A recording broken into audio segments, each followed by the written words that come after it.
मुजफ्फरपुर की जो चर्चाएं हुई जैसे ट्रेन मुजफ्फरपुर से पताही एयरपोर्ट बीच रोड इन सबको ये रेलवे परियोजना है, उसके लिए क्या कॉल की जाए?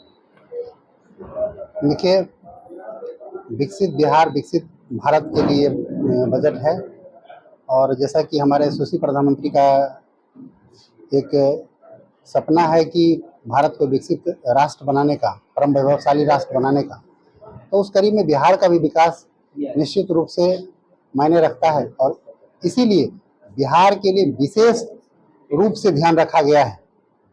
और बिहार में मुजफ्फरपुर के लिए भी बहुत सारी योजनाएं हैं जो ट्रांसपोर्टेशन के क्षेत्र में, रोड के क्षेत्र में आप देख सकते हैं कि एक्सप्रेसवे से डायरेक्टली लिंक किया गया है।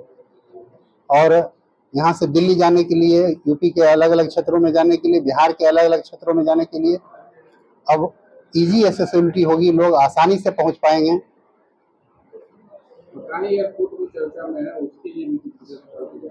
पताही एयरपोर्ट के लिए हम प्रयासरत हैं और माननीय मंत्री जी से मिले थे, सिविल एविएशन मिनिस्टर से। उन्होंने तुरंत यहाँ के जिलाधिकारी को जमीन अधिग्रहण के लिए लेटर भेजा है और जमीन अधिग्रहण में हम लोग लगे हुए हैं। मुख्यमंत्री साहब से भी जाकर के मिलेंगे और आने वाले दिनों में पताही एयरपोर्ट के लिए हम लोग बहुत मजबूती के साथ लड़ने वाले हैं। उड़ान 3 से उड़ान 5 तक पताही एयरपोर्ट शामिल है परियोजना में। क्या इस वित्तीय वर्ष में पताही एयरपोर्ट मिल पाएगा? बिहार के लिए एयरपोर्ट के लिए उन्होंने बजट दिया है।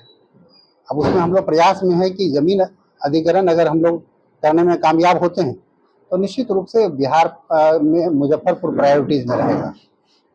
एजुकेशन का हब रहा है मुजफ्फरपुर, तो वैसे में जो है सेंट्रल यूनिवर्सिटी जैसी चीजें यहाँ पे नहीं है, जिसके कारण लोग बाहर जाके पढ़ाई करनी पड़ती है, टेक्निकल एजुकेशन हो रहे हैं।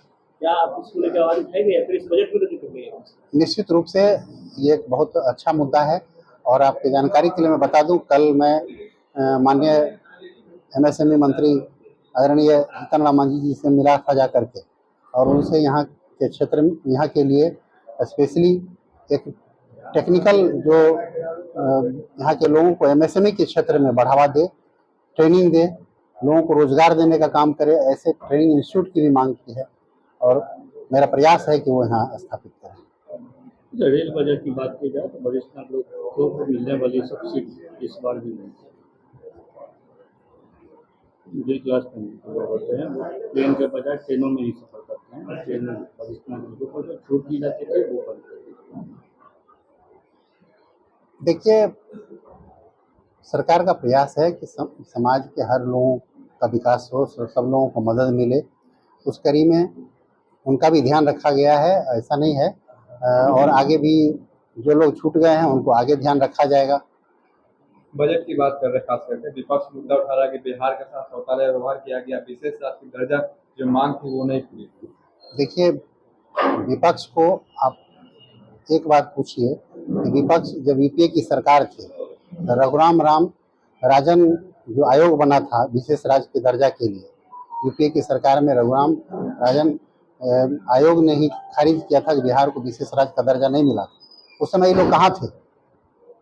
आज बिहार के विकास के लिए इतनी बड़ी सौगात मिली है तो इनके पेट में दर्द हो रहा है। कह रहे हैं कि पीछे नहीं हटेगा जब तक विशेष राज्य दर्जा की मांग नहीं।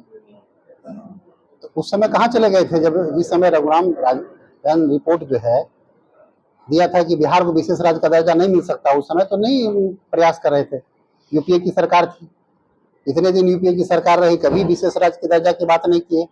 आज बिहार के विकास के लिए आज एक्सप्रेसवे का जाल बिछाया जा रहा है, आज इंडस्ट्रियल डेवलपमेंट की बात हो रही है बिहार में। इतने बड़े बड़े प्लांट लग रहे हैं, इथेनॉल प्लांट लग रहा है। आज बिहार विकास की पथ पर चल पड़ा है।